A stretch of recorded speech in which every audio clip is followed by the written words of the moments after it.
apa yang kamu sampaikan itu dalam getaran mohon-mohon, minta tolong, maksa gitu kan. Ya Allah, pokoknya semoga bisa cepet ya Allah, rada maksa kan itu. Terus bahasanya juga benar-benar meminta-minta. Semesta akan membacanya, meminta artinya kamu nggak punya. Kalau nggak punya, artinya kamu berkekurangan. Ya udah, digetarkanlah pantulan realita yang realita hidup kamu akan selalu merasakan situasi kamu merasa kekurangan.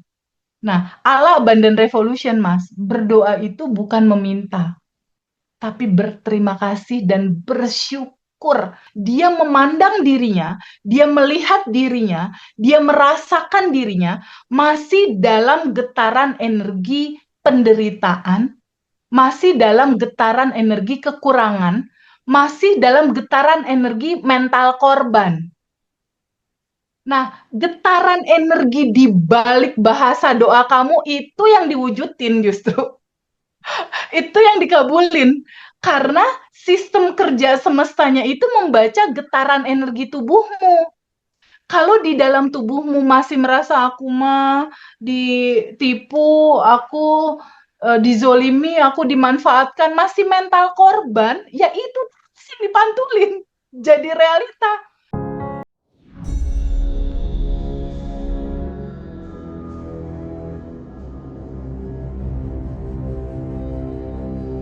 Assalamualaikum warahmatullahi wabarakatuh. Selamat sore, Teh Febi, Mbak Rian, dan Mbak Niar, Itkasmiati. Baniar, Mbak Mbak Niar Niar. ya. Oke, teman-teman semua, sebelum kita mulai, izinkan saya ingin mencoba mengabarkan sesuatu yang mungkin sudah lama ditunggu-tunggu bagi teman-teman yang tidak bisa kelas offline. Nanti kita ada batch 22 tanggal 25 Desember. Ini selalu menjadi apa ya bahasanya, mungkin bisa disebut sebagai ruang yang aman gitu bagi kita semua, ruang untuk pulang ke diri kita sendiri, merapikan batin kita, menyelaraskan hidup dengan cara yang lebih ringan dan tidak memaksa begitu. Dan kabar baiknya juga reuni Abundant Revolution di Bali sudah ada 280 orang yang memastikan untuk hadir offline dan online ya. Eh, kita akan merayakan perjalanan panjang ini bersama-sama, termasuk ada sesi yang mungkin akan lebih mendalam bersama dengan Guru Wayan, yang kita tahu setiap kata-katanya selalu membuka pintu kesadaran yang baru buat kita semua. Dan sebelum itu kita juga punya Quantum Enlightenment nanti yang akan fokus pada manifestasi relationship ya, jodoh dan finansial di tanggal 15 Desember. Sebuah sesi untuk nata vibrasi kita menuju arah hidup yang ya menuju tahun baru kan tentu kita harus jiwanya harus lebih utuh gitu. Jadi buat teman-teman yang merasa tahun ini penuh pelajaran, penuh naik turun, penuh pertanyaan, ini momen untuk menyetel ulang diri kita semuanya.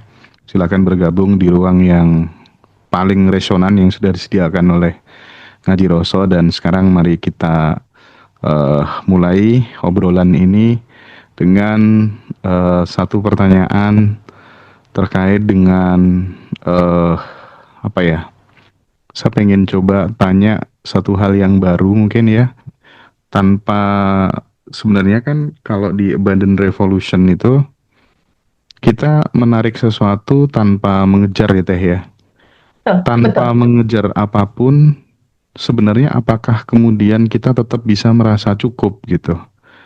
Nah, mungkin ini secara spiritualitas itu kan bukan alat untuk mengejar rezeki gitu, tapi sebagai alat untuk pulang ke diri sendiri gitu. Nah, tema ini mungkin perlu untuk di breakdown, dielaborasi supaya kemudian kita tidak salah arah. Silakan Teteh. Ya, Mas Hendra, terima kasih banyak. Pertanyaan ini dalam sekali ya. Tanpa mengejar apapun, apakah kita sudah merasa cukup?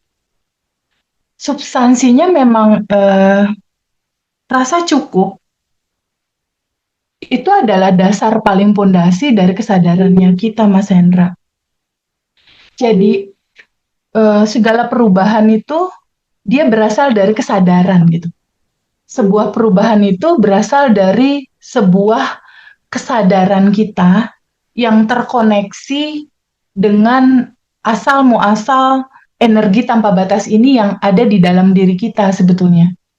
Jadi memulai kata apakah tanpa mengejar itu kita sudah merasakan cukup.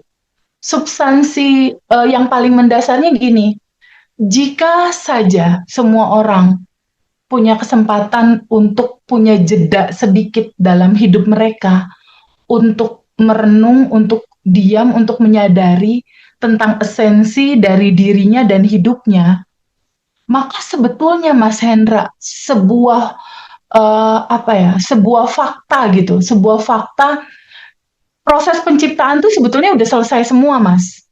Proses penciptaan di alam semesta ini sebetulnya udah selesai.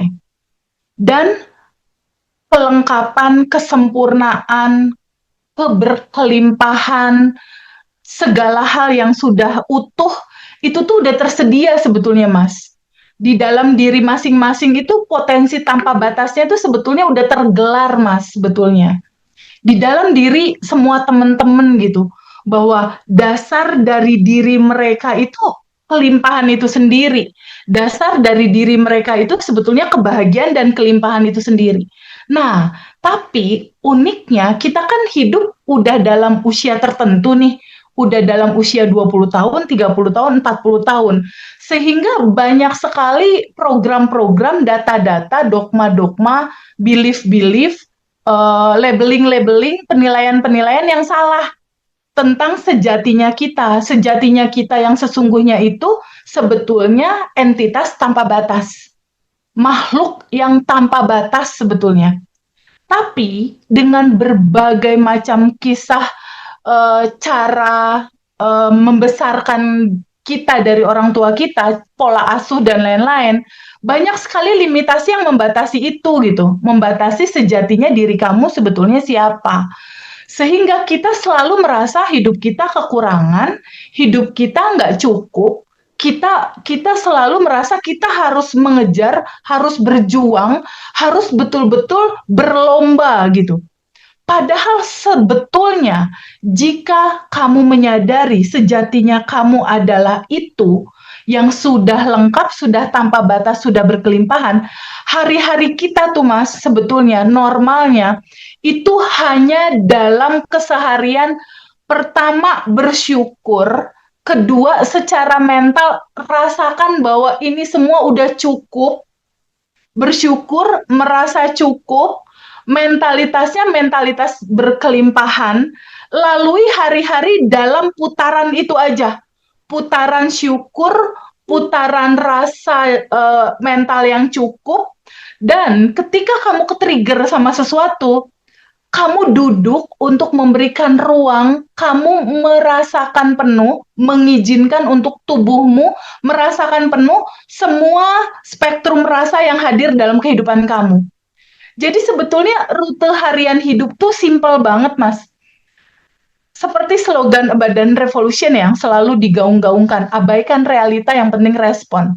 Abaikan realita, Mas, di situ maksudnya bukannya ada sesuatu diabaikan, bukan. Kamu jangan memfokuskan terlalu melekat terhadap apa yang terjadi gitu. Itu yang maksudnya abaikan.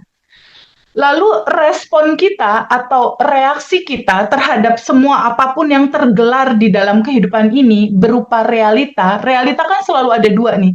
Ada dualitas ya. Ada kebahagiaan, kita sambut dan terima. Ada kesedihan, ada kekecewaan, ada kemarahan atau kecewa lah. Itu pun juga cinta, sambut dan terima. Kedua-duanya gitu. Karena sebetulnya di mata kesadaran, di mata energi yang satu, ini tuh nggak ada dua sebetulnya. Sebetulnya energi yang satu gitu sebetulnya. Cuma pada akhirnya pola pikir kita melihat ada baik, ada buruk, ada benar, ada salah, ada bahagia, ada sedih gitu. Kita melabeling itu gitu. Jadi flow yang harusnya berlangsung ketika kesadaran itu sudah mulai muncul, sadari bahwa segalanya sudah ada dan tersedia, sadari juga bahwa hak hidup semua orang adalah bahagia dan berkelimpahan. Itulah rancangan awal Tuhan menciptakan kita sebetulnya. Jadi kita memang harus sampai kepada titik kebahagiaan dan kelimpahan itu, kepada titik yang tanpa batasnya kita, yang potensi tanpa batasnya kita, harus sampai ke titik itu sebetulnya. Ketika pelan-pelan kita masuk ke dalam sebuah rumah, ruang yang nyaman, yaitu di dalam diri kita sendiri, hari-hari yang kita lakukan itu flowing aja gitu. Flowing maksudnya apa? Sambut dan terima aja semua apa yang terjadi. Ketika menyenangkan, tidak menyenangkan, responnya cuma abaikan realita, yang penting respon. Responnya apa? Hanya dua, bersyukur. Apapun yang terjadi, syukuri, bersyukur. Yang kedua, oke, kalau seandainya kamu nggak nyaman, rilis.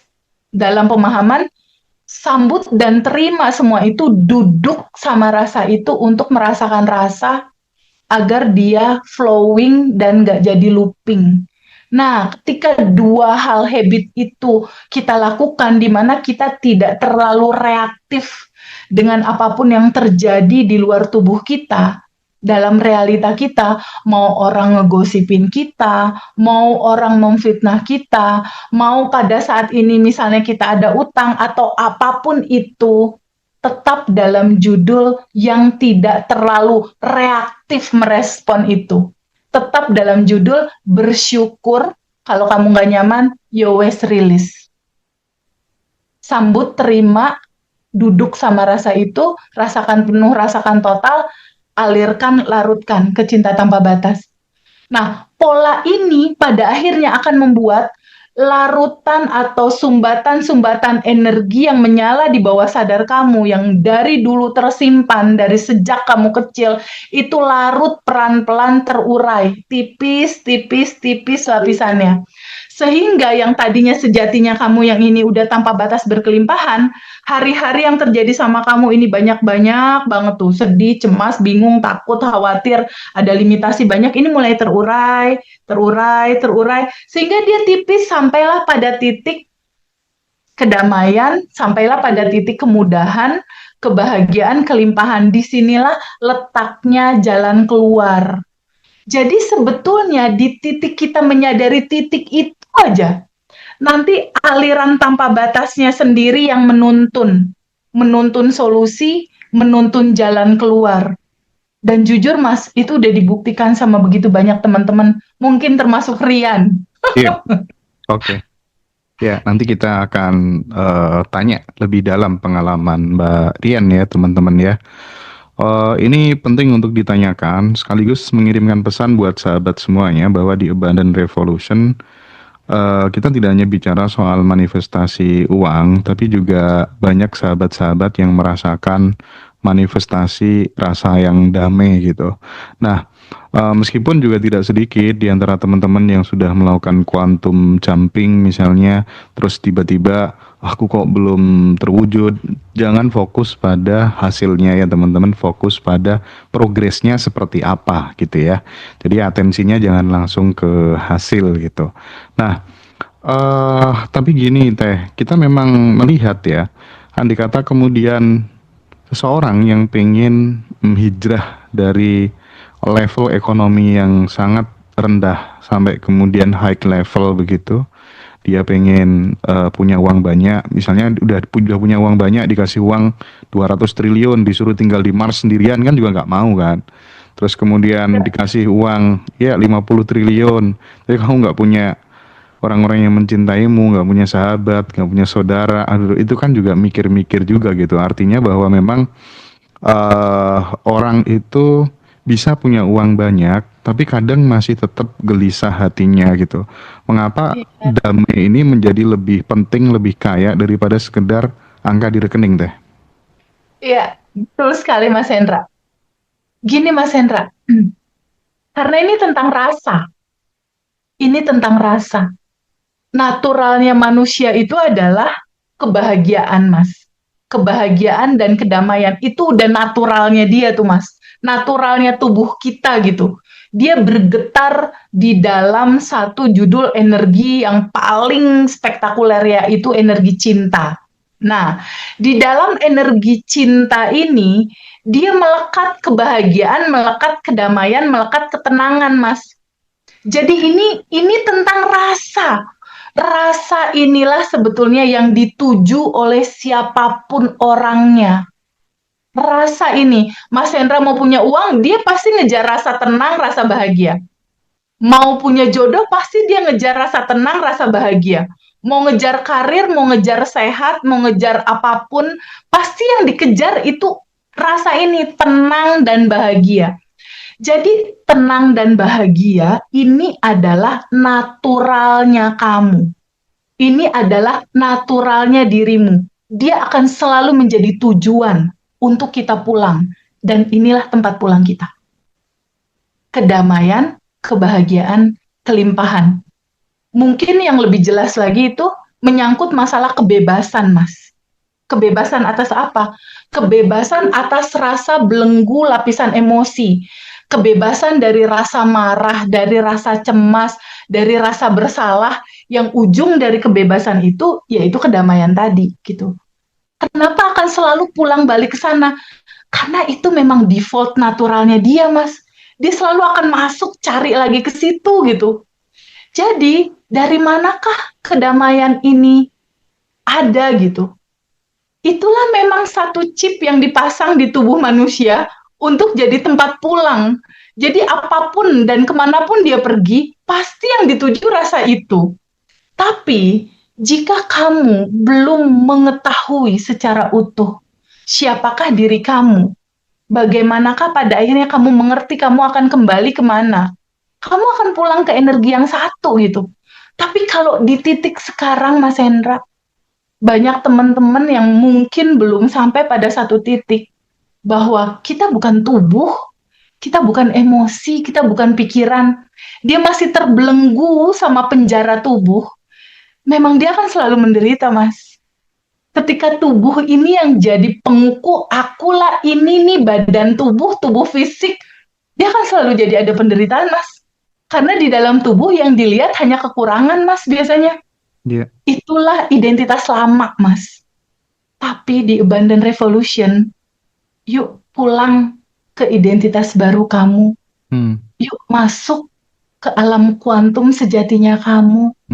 Ini yang membedakan, Mas Hendra. Akan berbeda, Mas. Ketika dia masih merasakan tubuhnya dalam tubuh identitas lama, dia selalu akan bicara tentang kekurangan. Dia selalu akan bicara tentang keinginan-keinginan yang jadi penderitaannya dia. Tapi di Abundant Revolution, kita bicara tentang tubuh sejatinya kamu, identitas barunya kamu, yang tanpa batas dan berkelimpahan. Tanpa melihat dua sisi ini, Mas, ini akan sulit quantum jump. Ini akan sulit kamu bahagia yang sustainable, berkelanjutan. Akan sulit, Mas. Dia pasti akan jatuh lagi, akan patah lagi, akan sedih lagi. Karena dia selalu bicara di titik tubuh. Di titik, di sini serba kekut. Kamu bukan itu, gitu. Waktunya, kalau kata di umum ya, Mas, waktunya hijrah, katanya gitu. Waktunya hijrah. Kalau kamu masih pakai tubuh lama, quantum jam-nya susah, Mas. Karena energi frekuensinya dia di getaran bawah. Tapi kalau kamu mulai fokus ke baju barunya kamu, ke identitas barunya kamu mau quantum jam, mau quantum apapun judulnya, ya adanya di tubuh baru itu.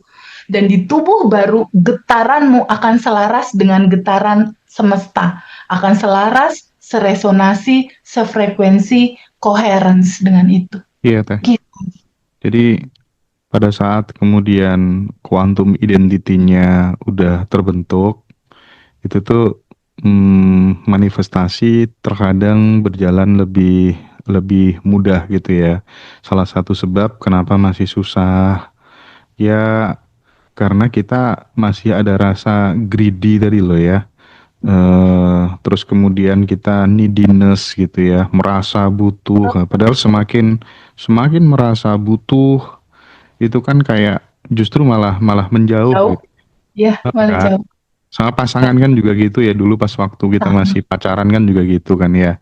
Nah, oleh sebab itu sekali lagi di video ini kita ingin menyampaikan buat sahabat semuanya bahwa healing itu bukan hanya soal finansial aja, tapi juga Betul. soal relasi, bagaimana kemudian kita apapun yang terjadi di kehidupan kita hari ini itu kan tetap ada program yang ditanam sama orang tua kita waktu kecil, bagaimana kita bisa memaafkan orang tua, kita bisa membersihkan luka pola asuh bagi kedua orang tua kita, karena terkadang secara SDM juga ya, apalagi kita yang tinggal di kampung gitu ya teman-teman ya, orang tua tidak memiliki pendidikan yang cukup tinggi bagaimana soal parenting, bagaimana soal membesarkan anak, dan itu dampaknya juga kita rasakan, dan disitulah kemudian kita harus membersihkan luka dan pola itu. Kemudian karena jika nggak dibersihkan, trauma relasi itu tetap akan berimplikasi negatif ya terhadap jalan hidup kita gitu. Nah, jadi sekali lagi bagaimana kemudian kita itu senantiasa memunculkan rasa yang cukup di hati yang utuh gitu ya Teh ya, bukan hanya sekedar Betul, Mas. saldo gitu ya, bukan hanya sekedar Betul, saldo. betul, betul. Karena bicara rasa itu, yang paling penting, yang substansi adalah rasa di sini, Mas. Merasakan bahwa, ya Allah Tuhan, atau apapun deh nama itu disebut. Terima kasih hidup ini udah lebih dari cukup gitu. Berawal dari titik cukup itu loh Mas, perubahannya ada Mas. Simpel sebetulnya kan Mas. Nggak perlu pakai modal sebetulnya. Berawal dari sebuah rasa aja. Rasain aja bahwa Tuhan baik, Tuhan dekat, atau apapun lah kamu menyebut itu ya. Bahwa kehidupan ini udah lebih dari cukup. Tandanya apa? Kamu masih dikasih hidup. Mensyukuri nafas, mensyukuri hidup itu udah modal Mas Hendra. Udah modal, perubahan besar akan terjadi dari situ. Perubahan besar akan terjadi di titik kamu sadar bahwa kamu hidup. Kamu sadar kamu masih bisa napas. Kamu sadar pada saat kamu bernafas, aku terkoneksi ya sama yang sang pemberi kehidupan. Aku terkoneksi ya sama sang pemberi kehidupan, sama sang yang maha tanpa batas. Di titik kamu sadari itu, apakah kamu tidak bisa untuk bersyukur? Dari situ mulai segala perubahan, Mas Hendra. Dari situ, dari titik kesadaran itu, dari titik, oh aku terkoneksi ya sama yang tanpa batas. Oh aku bersatu ya sama yang tanpa batas. Sebetulnya kan kejatuhan atau hoax terbesar sepanjang sejarah peradaban manusia, itu ketika manusia beranggapan bahwa dia terpisah dengan Tuhan, Mas. Di Iya, situ jatuhnya sebetulnya. Tuhan jauh, Tuhan ada di mana gitu. Padahal selalu terkoneksi. iya, oke.